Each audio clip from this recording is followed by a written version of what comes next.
जो चर्चा हो रही है उसी में डूबने के लिए हो रही, कोई धंधा थोड़ी हो रहा है। यदि प्रिया प्रीतम से तुम्हें अनुराग नहीं, प्रिया प्रीतम के चरणारविंद से तुम्हें प्यार नहीं, तो तुम संबंध से, तुम्हारे वैभव से हमें कोई, इसके लिए सत्संग होता है क्या? इसके लिए 14 लोग ये जो बेस बनाए बैठे हो, इसके लिए है क्या कि आप आइए और रीझिए और हमारा पेट भरिए, शरीर छूट जाए, इससे अच्छा है बाबा जीवन कर अगर किसी और की तरफ हमारी आए दृष्टि चली जाए कि हमारा भरण पोषण इस व्यक्ति से होता है, तो फिर हमारा जीवन केतिक आयु केतिक जीवन काहे विनाशत काज अटकत। इसमें किसी भी तरह से कोई भी ऐसा हमारी बुद्धि में नहीं होना चाहिए गुरुदेव के वचन के सिवा, गुरुदेव के वचन के सिवा, बस जिसके आगे हम नतमस्तक होकर के परास्त हो जाए।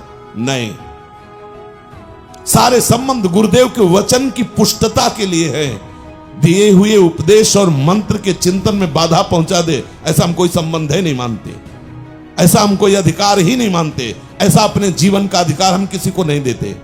हमारे जीवन का अधिकार हमारे चिंतन को पुष्ट करने के लिए। हम कभी ऐसी दास्ता स्वीकार नहीं कर सकते जिस दास्ता में हमारी प्यारे जू का विस्मरण हो। नहीं, तुम जो भी हो बने रहो, आशीर्वाद है, आनंदित रहो जहां हो, लेकिन हमारे चिंतन में बाधा पहुंचाने वाली हमारी बुद्धि की स्वतंत्रता में कोई फर्क नहीं पड़ेगा। समझ रहे हो? हमारे का तात्पर्य उपासक अपनी बुद्धि को इतना स्वतंत्र करे कि सिर्फ गुरुदेव की आज्ञा, सिर्फ अपनी उपासना पद्धति सुधो चले, आपने धर्म अपना चिंतन निरंतर। ये दबाव नहीं कि आपको हम प्रसन्न करने के लिए कर रहे हैं, आपको प्रसन्न करने के लिए हम सुन रहे हैं, आपको प्रसन्न करने के लिए हम बोल रहे हैं। अगर ये अंदर रही कमजोरी तो उपासना खंडित हो जाएगी। कोई न कोई आपको परास्त कर देगा, अपना प्रभाव दिखाएगा, अपना स्वभाव दिखाएगा और आपके चिंतन में बाधा पहुंचाए। ये अनुभव की बात कह रहे हैं हम, इसलिए बोलते हैं अनुभव की बात। इसीलिए सुरपति नरपति लोकपति जिनके भावे घास, रहे परम आनंद में तज सवही की आस।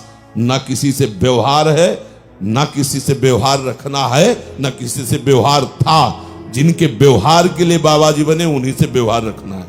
व्यवहार किससे? गोरे सांवले चरणारविंद से, तुम्हारे वैभव से नहीं, सिर्फ तुम्हारे चरणों से, तुम्हारे वैभव से ही नहीं। प्रिया प्रीतम तुम्हारे गोरे सांवले चरणारविंद से व्यवहार, तुम्हारे वैभव से नहीं।